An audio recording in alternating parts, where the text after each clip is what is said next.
Uttarakhand express में आप सभी का बहुत स्वागत है। आपके साथ मैं हूं नलिनी पांडे। हल्द्वानी से बड़ी खबर। सबसे पहले यहां पर बाल संरक्षण गृह में रेप के मामले में डीएम और जिला जज ने दौरा किया। प्रशासन और जुडिशरी हरकत में आई है।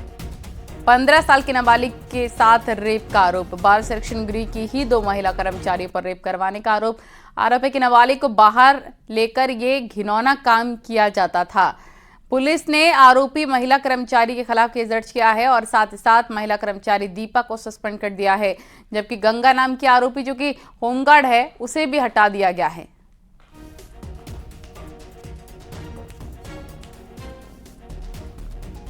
सनसनीखेज मामला सामने आया है। यहां सरकार के बाल संरक्षण गृह में रह रही एक 15 साल की नाबालिग बच्ची के साथ बकायदा बलात्कार किया गया है और बलात्कार का खुलासा तब हुआ जब कुछ दिन पहले ये सामने राजकीय महिला कल्याण एवं पुनर्वास केंद्र हल्द्वानी में एक बड़े अधिकारी जिनका नाम नहीं बताया जा रहा है वो यहाँ का दौरा करने पहुंचे। उन्होंने बकायदा यहाँ रह रही महिलाओं और बच्चियों से बात की तो इसके बाद ये खुलासा हुआ कि इस जो महिला गृह है, ये बाल सुधार गृह है, यहाँ पर 15 साल की जो बच्ची रह रही है उसके साथ छेड़खानी की गई। यही नहीं, उसको यहाँ से ले जा करके बकायदा उसके साथ बलात्कार की घटना को भी अंजाम दिया गया। ऐसा 1-2 बार नहीं बल्कि कई बार हुआ और इसमें शामिल थी इसी बाल सुधार गृह की 2 महिलाएं, यानी जो महिला कर्मचारी थी उन पर ये गंभीर आरोप लगे हैं। अब पुलिस में इसकी एफआईआर दर्ज हो चुकी है, लेकिन पूरे मामले ने बेहद बड़े गंभीर सवाल खड़े किए हैं। कैसे सरकार के संरक्षण में चल रहे इस दफ्तर के भीतर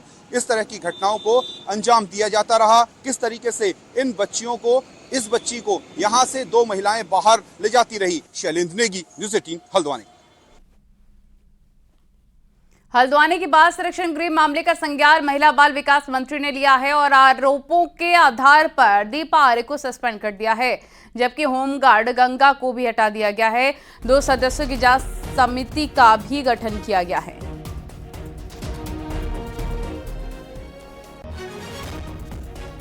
15-16 साल की एक बालिका का प्रकरण संज्ञान में आया है। अखबार के माध्यम से ही संज्ञान में आया और उसका संज्ञान लेते हुए जनपद स्तर पर विभाग के अधिकारियों द्वारा या विभाग के कर्मचारियों द्वारा किस प्रकार की लापरवाही बरती गई है उसके लिए एक जांच कमेटी बना दी गई है। शैलेंद्र नेगी हमारे सहयोगी तमाम जानकारी के साथ फोन लाइन पर जुड़ गए हैं। शैलेंद्र, अब तक इस पूरे मसले पर क्या कुछ कार्रवाई हुई है? देखिए, जो महिला बाल विकास मंत्री हैं रेखा आर्य, उन्होंने बड़ा कदम उठाया है। जैसे ही न्यूज़ 18 की खबर उन्होंने देखी है, उन्होंने दोनों ही लोगों को, होमगार्ड को हटाया है और एक को सस्पेंड किया गया है। तो ये अपने आप में एक बड़ी कार्रवाई है। और इसके बाद आज शाम जो है, जो डिस्ट्रिक्ट मजिस्ट्रेट हैं डीएम है नैनीताल की, उन्होंने, और जो जिला जज है नैनीताल की, उन्होंने बाकायदा इस बाल सुधार गृह का दौरा किया। वहाँ महिलाओं से बात की, वहाँ लड़कियों से बात की, जो नाबालिग लड़कियां हैं। कुल मिला के 14 लोग इस बाल सुधार गृह और महिला सुधार गृह में रह रहे हैं। कुल मिला के 15 लोग रह रहे हैं, जिसमें से 8 नाबालिग लड़कियां हैं। तो इन सबसे एक-एक करके पूछताछ की जिला जज ने, उसके अलावा डिस्ट्रिक्ट मजिस्ट्रेट ने भी उनसे पूछताछ की और किस तरह की समस्याएं वो झेल रही हैं, इस सब पर बात हुई है। और साथ ही ये भी जांच का विषय है कि क्या और लड़कियों के साथ भी इस तरीके की चीजें हो रही थी, क्योंकि इससे पहले भी हल्द्वानी का एक बहुत ही फेमस एनजीओ है, वहां उसके संचालक पर भी बेहद गंभीर आरोप लगे हैं तकरीबन 1 महीने पहले। तो इस तरीके से जो बच्चों के लिए काम कर रहे हैं, इस तरीके के असहाय बच्चों के लिए काम कर रहे हैं, उन जगहों पर इस तरह की घटनाएं हो रही हैं। तो ये अपने आप में बेहद गंभीर मामला है और इनकी सुरक्षा पर जरूर गंभीर सवाल खड़े हो रहे हैं। सवाल ये है कि सीसीटीवी क्या कर रहे थे, क्या सीसीटीवी जो लगे हुए हैं उनसे मॉनिटरिंग हो रही थी या नहीं हो रही थी। अगर वाकई इस बच्ची को बाहर ले जाया जा रहा था तो जो जैसा विभागीय लोगों का कहना है कि भाई मेडिकल के लिए वो बाहर ले जा रहे थे, तो अगर वो मेडिकल के लिए बाहर ले गए तो फिर क्या वो किसी कमरे के अंदर ले गए? अब सवाल तो इस बात पर भी खड़ा होता है कि ऐसे लोगों की हायरिंग जो है किस प्रोसीजर के साथ होती है, वो भी ध्यान में रखने वाली बात है। बहुत शुक्रिया आप शैलेंद्र मान जानकारी पहुंचाने के लिए। उत्तरकाशी में सिलक्यारा सुरंग में भूस्खलन घटना के कारणों की गहनता से पड़ताल हो रही है। भारत सरकार की ओर से भेजी गई उच्च स्तरीय 8 सदस्यों की संयुक्त जांच टीम ने 4 दिनों तक सिलक्यारा में डेरा डाला। सूत्रों के अनुसार इस टीम ने सुरंग में सुरक्षा स्पोर्टिंग सिस्टम को भी देखा और कंक्रीट की थिकनेस को भी जांचा है। इसके अलावा सिलक्यारा परियोजना प्रबंधन निर्माण कंपनी के परियोजना प्रबंधक समेत दूसरे अधिकारियों से भी पूछताछ की गई। शुक्रवार की शाम को टीम सिलक्यारा से वापस दिल्ली लौट गई है। वहीं जो 41 लोग सुरंग के अंदर फंसे थे उनसे भी पूछताछ की जा सकती है।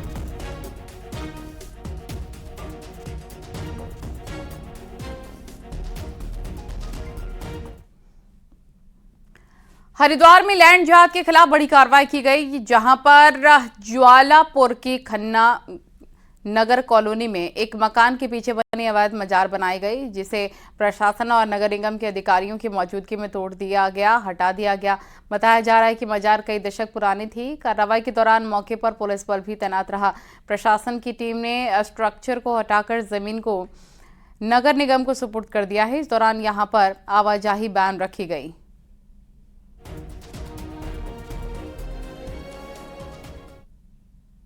जगह में हैं और अतिक्रमण के तौर पे हैं, उनको नोटिस देने के उपरांत तो पूरे विधिवत तरीके से अब शांतिपूर्ण तरीके से उनको हटाया जा रहा है। तो उन्हीं में से एक जगह ये है। ये यहाँ पर किस तरह का स्ट्रक्चर बना हुआ है जो हटाया जा रहा है? जो ये वाली धार्मिक संरचना है ये मजार के स्वरूप में है, जिसको हटाया जा रहा है। क्या होगा? नगर निगम के क्षेत्रांतर्गत है, नोटिस भी उनके द्वारा दिया गया था, तो उनके माध्यम से इसमें अग्रिम कार्रवाई की जाएगी। हरिद्वार में शत्रु संपत्ति को खुर्द-बुर्द करने के आरोप में 28 लोगों के खिलाफ केस दर्ज हुआ है। विजिलेंस ने ज्वालापुर स्थित जमीन को अवैध ढंग से बेचने पर हरिद्वार के तत्कालीन एसडीएम और तहसील के कई अधिकारियों और कुछ भूमाफियाओं के खिलाफ गंभीर धाराओं में मुकदमा दर्ज कर लिया है। जानकारी के मुताबिक अफसर ने भूमाफियाओं से गठजोड़ करके करीब 21 बीघा शत्रु संपत्ति की जमीन की 10 से ज्यादा रजिस्ट्री अवैध रूप से कट दी थी। मामले की शिकायत जब विजिलेंस से की गई तब विजिलेंस ने शिकायत को सही पाते हुए तत्कालीन एसडीएम समेत 28 लोगों के खिलाफ मुकदमा दर्ज किया। वहीं अफसरों पर मुकदमा दर्ज होने से हरिद्वार से देहरादून तक हड़कंप मचा हुआ है। हरिद्वार के ज्वालापुर में शत्रु संपत्ति खुर्द-बुर्द करने के मामले में सीएम धामी ने कहा, चाहे कोई भी हो, कोई गड़बड़ी करेगा इसके खिलाफ कार्रवाई होगी। इस प्रकार के प्रयासों को शुरू किया है कि जो भी गड़बड़ियां हैं किसी भी स्तर पर होंगी तो उसकी जांच उपरांत जहां पर भी अगर ऐसे मामले पाए जाते हैं जिसमें गड़बड़ियां हुई हैं, कहीं पर भ्रष्टाचार हुआ है, तो उस पर कार्रवाई होगी। और कार्रवाई नहीं होगी, कड़ी कार्रवाई होगी। आप शुरू से लेकर अभी तक देख रहे होंगे जितने भी मामले आए हैं, चाहे वो रजिस्ट्री का मामला हो, चाहे वो भर्तियों का मामला हो, या कहीं पर भी घूस लेने का मामला हो, सब पर हमने कार्रवाई की है और सबको साफ संदेश भी दिया है कि नीचे के स्तर पर कहीं पर भी अगर इस प्रकार की गड़बड़ियां हमारे समक्ष आएंगी तो निश्चित रूप से उस पर कार्रवाई होगी। साइबर हैकर्स ने चमोली पुलिस का फेसबुक पेज हैक कर दिया और पेज पर अश्लील फोटो भी डाल दी, जिस पर चमोली पुलिस ने अज्ञात के खिलाफ मुकदमा भी दर्ज कर लिया है। आपको बता दें कि प्रदेश में यह पहली घटना नहीं है जब पुलिस विभाग के सोशल मीडिया में साइबर अपराधियों ने इस तरह की घटना को अंजाम दिया। और इससे पहले भी पूर्व में डीजीपी रहे अशोक कुमार का फेसबुक पेज साइबर अपराधियों ने हैक कर लिया था और कई लोगों से मैसेंजर के जरिए पैसों की डिमांड की गई थी। वहीं मामले में आईजी गढ़वाल का कहना है कि साइबर अपराधी अब पुलिस के सोशल मीडिया पर हमला कर रहे हैं, जिस पर संज्ञान लेकर मुकदमा भी दर्ज करवाया गया है। साथ ही फेसबुक पेज को रिकवर करने की कोशिश लगातार जारी है।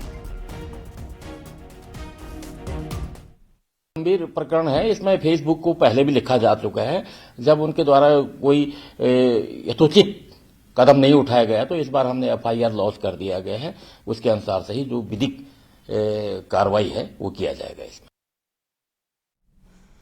देहरादून में करोड़ों की लूट के मामले में बिहार से गिरफ्तार प्रिंस कुमार को आज कोर्ट में पेश किया गया। इसके बाद कोर्ट ने आरोपी को जेल भेज दिया। सूत्रों के मुताबिक पहले से पकड़े गए आरोपियों और प्रिंस कुमार को आमने सामने बैठाकर पूछताछ की गई और अब तक 10 लोगों को गिरफ्तार किया जा चुका है। लेकिन इन सभी 10 लोगों का भी आपस में लिंक मिलना बड़ी टेढ़ी खीर साबित हो रहा है। यही नहीं, करीब 14 करोड़ का सोना कहाँ है, यह पुलिस के लिए सबसे बड़ा सवाल है, क्योंकि आरोपी प्रिंस कुमार को भी सिर्फ 6 रुपए ही मिले हैं।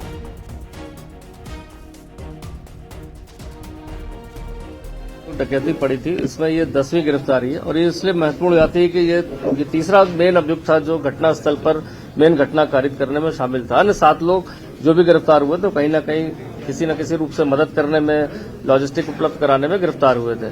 तो प्रिंस की गिरफ्तारी बिहार उपरांत जिसको ट्रांजिट रिमांड पर लाया गया यहाँ पर।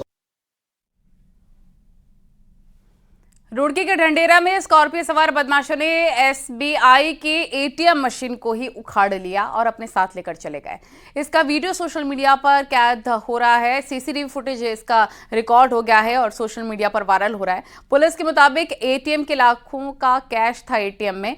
एटीएम को निकालने के लिए बदमाशों ने गैस कटर का इस्तेमाल किया और अब पुलिस ने गिरफ्तारी के लिए टीमें बनाई हैं। जल्द आरोपियों की गिरफ्तारी का दावा किया गया है। चोरों के द्वारा यहाँ ढंढेरा में एक एटीएम चोरी की घटना को अंजाम दिया गया है। मुख्य रूप से किसी कटर से काटकर उसमें से कैश चोरी किया गया है। इस संबंध में तमाम पहलुओं से छानबीन की जा रही है। कई टीमों को लगाया गया है ताकि घटना के संबंध में सभी संभावित पहलुओं से जानकारी कर इसका अनावरण किया जा सके। अल्मोड़ा एसएसजे कैंपस के बॉयज हॉस्टल में एक छात्र का शव लटका मिला, जिसके बाद परिसर में हड़कंप मच गया। मौके पर पहुंची पुलिस ने शव को कब्जे में लेकर मामले की तफ्तीश शुरू कर दी है। छात्र कल ही परीक्षा देकर लौटा था। छात्र नैनीताल का रहने वाला है और पुलिस ने परिजनों को सूचना दे दी है।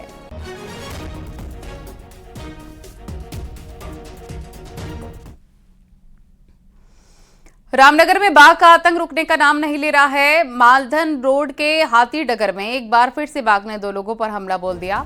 दोनों बाइक सवार मालधन की ओर जा रहे थे, तभी वन विभाग की चौकी के पास बाघ ने उनके ऊपर हमला कर दिया। बाघ के हमले में दोनों घायल हो गए, जिन्हें अस्पताल में भर्ती कराया गया, जहां पर उनका इलाज चल रहा है। उनने मेरे यहाँ पकड़ा था, मैंने ऐसा झटका तो गाड़ी गिर गई। उसके बाद मेरा सर हेलमेट निकला, सर लग गया नीचे। और तो इन चाचा उन्होंने चिल्लाया, मतलब बोला कि हट हट हट हट। मैं तो बेहोश हो रहा था, मेरे तो उठा भी नहीं जा रहा था, भाग जाता, वो मेरे सामने ही था। तो फिर वो भाग गया। वो दोनों भाई था मेरा, चाचा को लगा, उसने चिल्लाया तो भागा। जिम कॉर्बेट पार्क और उसके आसपास के इलाकों में बढ़ते बाघ और अब वन विभाग के लिए जबरदस्त ये चुनौती बनते जा रहे हैं। बढ़ते बाघ आबादी का रुख करने लग गए हैं, जिससे बाघों के साथ इंसानों का टकराव भी बेहद ज्यादा बढ़ गया है। इस रिपोर्ट में देखिए पूरी खबर।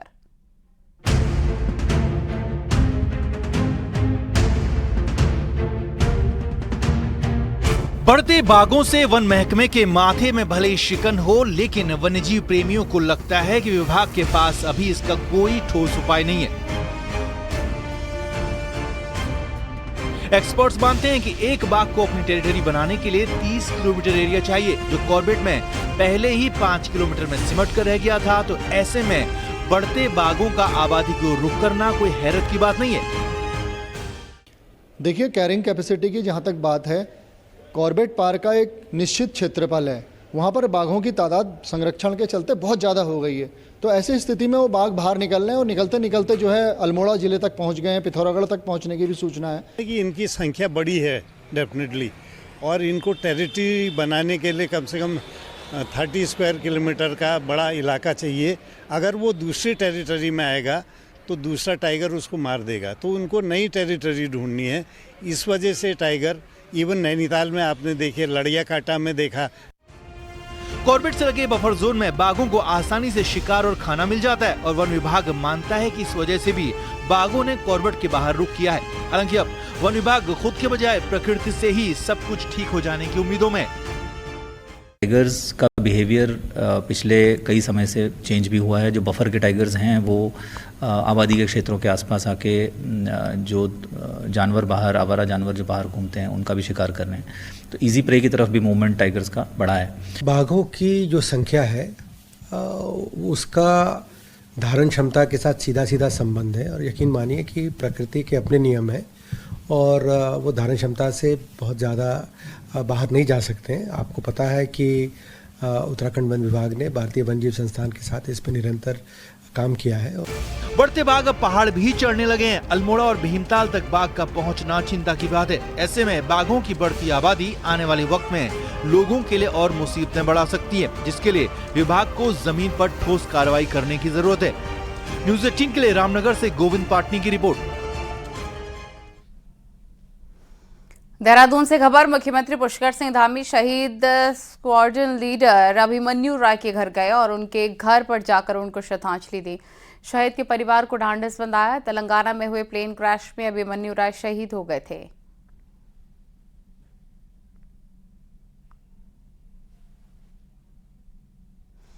देहरादून के गांधी पार्क में विजय दिवस पर कार्यक्रम हुआ, जिसमें सीएम पुष्कर सिंह धामी ने शिरकत की। मुख्यमंत्री ने शहीदों को श्रद्धांजलि दी, साथ ही 1971 के युद्ध का हिस्सा रहे रिटायर्ड सैन्य अधिकारियों का भी सम्मान करते हुए वीर नारियों को भी सम्मानित किया। रिटायर्ड सैन्य अधिकारियों ने युद्ध की याद ताज़ा करते हुए कहा, भले ही अब बुजुर्ग हो गए हैं, लेकिन अगर युद्ध की नौबत आई तो आज भी वो लड़ सकते हैं। विजय दिवस के इस आज देश के लिए उत्सव का भी दिन है, क्योंकि 16 दिसंबर 1971 को भारत की सेना ने अदम्य साहस, वीरता और पराक्रम का परिचय दिया और एक इतिहास बनाया, जिसमें 93,000 से भी अधिक सैनिकों को पाकिस्तान के आत्मसमर्पण करने के लिए मजबूर कर दिया। ये द्वितीय विश्व युद्ध के बाद सबसे बड़ा समर्पण था। तो उन सभी वीर शहीदों को, सैनिकों को, योद्धाओं को हम नमन करते हैं, उनको श्रद्धांजलि व्यक्त करते हैं और उनको भी स्मरण करते हैं जिन्होंने इस वीरता इसमें अपना अहम योगदान दिया। और चलिए अब आपको दिखाते हैं पहाड़ टॉप 10 न्यूज। पूर्व मुख्यमंत्री त्रिवेंद्र सिंह रावत ने 2024 में सभी 5 सीटों पर चुनाव जीतने का दावा किया और कहा कि इस बार और बड़े अंतर से जीतेंगे। अल्मोड़ा में लमगड़ा पुलिस ने 2.5 किलो चरस के साथ 2 तस्करों को गिरफ्तार किया। दोनों तस्कर नैनीताल के रामगढ़ और मुक्तेश्वर के रहने वाले हैं। धौरागढ़ पुलिस ने लाखों की ठगी करने वाले गिरोह के सरगना को पकड़ा। साइबर सेल की मदद से आरोपी को बिहार से गिरफ्तार किया गया। ढालवाला से लापता लड़की का शव देहरादून ऋषिकेश रोड पर जंगल से जली हुई हालत में मिला। बागेश्वर में विजय दिवस पर शहीदों को श्रद्धांजलि दी गई। 1971 के युद्ध में बागेश्वर के 25 सैनिकों ने बलिदान दिया था। चमोली में भी विजय दिवस धूमधाम के साथ मनाया गया। इसमें अमर शहीदों को श्रद्धांजलि दी गई। रुद्रप्रयाग में रेल परियोजना में काम कर रहे कर्मचारियों ने ट्रक ड्राइवर को लेकर प्रदर्शन किया। बाद में बातचीत के बाद धरना खत्म किया गया। उत्तरकाशी में झूला पुल के आसपास नमामि गंगे मंच की तरफ से सफाई अभियान चलाया गया। चमोली में आदि बद्री के कपाट आज बंद किए गए। इस दौरान सांस्कृतिक कार्यक्रम भी आयोजित किए गए। अल्मोड़ा में सीवर लाइन के तीसरे चरण का काम चल रहा है। इसे 2 जनवरी 1 महीने के लिए शिकट तिराहे से लेकर जाखन देवी तक सड़क को बंद किया जाएगा। बड़ी मुश्किल से प्रदेश में सरकारी पदों पर भर्ती निकलती है। अब निकल गई तो उसे गड़बड़ी और नकल से बचाना ही बहुत बड़ा चैलेंज है। ऐसे में इन तमाम मुश्किलों के बाद अब आलम यह हो चला है कि एग्जाम का पूरा प्रोसेस होने के बाद भी अलग अलग डिपार्टमेंट में 1000 से ज्यादा युवा ज्वाइनिंग लेटर के लिए ही परेशान हैं। देखिए रिपोर्ट।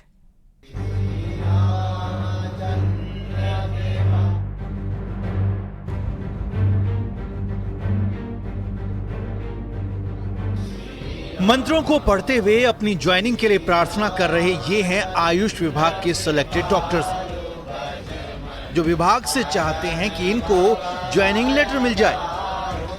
पिछले 12 साल से आयुष विभाग ने भर्ती ही नहीं निकाली थी। बमुश्किल 234 पदों पर भर्ती निकली तो सारी फॉर्मेलिटी पर खरा उतरने के बाद अब 8 महीने से इन चयनित युवाओं को ज्वाइनिंग लेटर ही नहीं मिल पाए हैं। प्रदेश में अलग अलग डिपार्टमेंट के ऐसे 1000 युवा हैं जो अलग अलग एग्जाम तो क्लियर कर चुके हैं, लेकिन उनको ज्वाइनिंग अभी तक नहीं मिल पाई है। मुख्यमंत्री कहते हैं कि उनके संज्ञान में ये मुद्दा है, इसीलिए सभी डिपार्टमेंट की जल्द समीक्षा बैठक बुलाकर इसको ठीक करेंगे। नौकरी में भर्तियां भी निकल रही है, लेकिन नियुक्ति क्यों नहीं मिल रही? क्योंकि कई डिपार्टमेंट ऐसे हैं जिन्होंने ज्वाइनिंग अपॉइंटमेंट्स करवा। मैं बहुत जल्दी इसकी समीक्षा करने वाला हूँ। चयनित युवा कहते हैं कि सारी फॉर्मेलिटी पूरी है तो क्यों नियुक्ति नहीं दी जा रही, समझ से परे है। इसीलिए सरकार का ध्यान अपनी ओर दिलाने के लिए प्रदर्शन करना पड़ा। हम लोग इसी इंतजार में हैं कि नियुक्ति पत्र कब हमें दिए जाए। थोड़ा विलंब हुआ तो हमने, क्योंकि हम लोगों ने काफ़ी प्रयास किया मिलने का, लेकिन हम किसी कारणवश माननीय मुख्यमंत्री जी बिजी थे, हमसे मिल नहीं पाए। तो फिर हमने जो है ये शांतिपूर्वक धरना सिर्फ सरकार का ध्यान अपनी ओर आकर्षित करने के लिए करा। हमारी नियुक्ति पर थोड़ी रुकी हुई है, थोड़ा मतलब अब नियुक्ति अटकी हुई है, तो हम चाहते कि वो जल्द से जल्द हमें नियुक्ति पत्र प्रदान करें। हम 12 दिन से यहाँ पर धरना दे रहे हैं और हम दिन रात दे रहे हैं। मैं मुख्यमंत्री जी का ध्यान अपनी तरफ, धरने की तरफ ध्यान आकर्षित करना चाहूँगा कि वो जल्दी से जल्दी हमें नियुक्ति पत्र प्रदान करें, हम अपने घर जाएं। सवाल यह कि आखिर फाइल क्यों और कहां अटक रही है। जब पद मंजूर हैं, भर्ती पूरी होकर सिलेक्शन भी हो गया है, तो फिर ज्वाइनिंग के लिए इंतजार क्यों? न्यूज़ 18 के लिए देहरादून से भारती सकलानी की रिपोर्ट।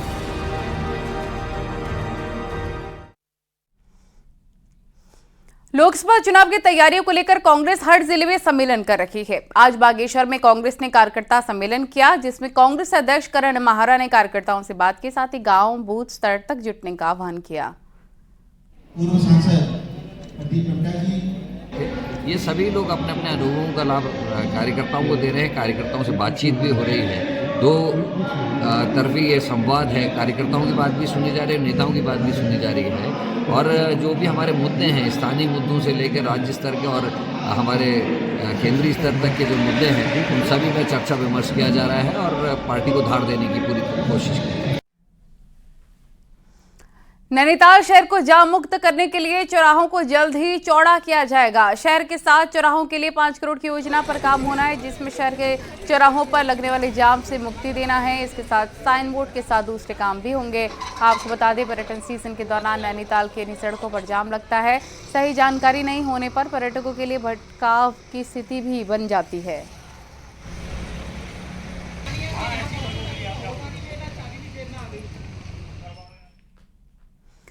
चमोली में पिछले दिनों हुई बर्फबारी के बाद मुसीबतें बढ़ती जा रही हैं। ग्रामीण इलाकों में पैदल रास्ते और सड़क बर्फ से ढक चुके हैं। सुबह शाम से तापमान में गिरावट दर्ज की जा रही है और अगले कुछ दिन के बाद पहाड़ों में और बर्फबारी की आशंका है मौसम विज्ञान केंद्र की तरफ से। ऐसे में साफ है कि पहाड़ से ठंड का अटैक और बढ़ने वाला है। इसमें तो चल जाएगी सर गाड़ी, है ना?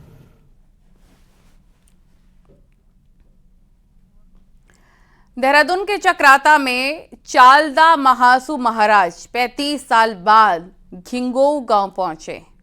मूल मंदिर टगरी में 25 गांव के लोग चालदा महासू महाराज को लेने के लिए पहुंचे थे और इस दौरान महिलाएं भी पारंपरिक वेशभूषा में नजर आईं। सैकड़ों श्रद्धालुओं ने मंदिर में मत्था टेका। जांगड़ पर में आए लोगों ने हारूल नृत्य भी किया।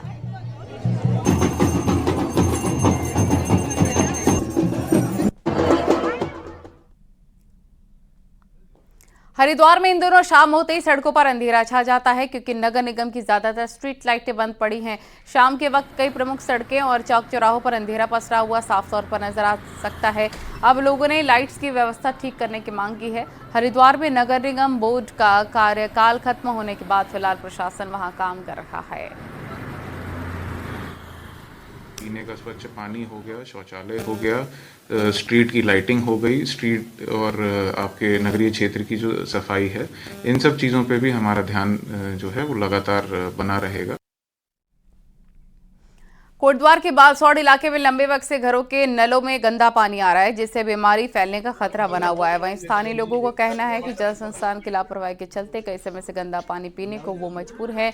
लगातार आ रहे गंदे पानी से लोग परेशान हैं। स्थानीय लोगों ने जल संस्थान का घेराव किया, दिक्कत को जल्द दूर करने की मांग उठाई। लोगों का आरोप है कि घरों में गंदा पानी आ रहा है, लेकिन कई शिकायतों के बावजूद विभाग कोई कार्रवाई नहीं कर रहा। मामले में जल संस्थान का कहना है कि पुरानी पाइपलाइन की वजह से गंदा पानी आ रहा है, इसलिए अब सभी लोगों के कनेक्शन चेंज किए जाने हैं।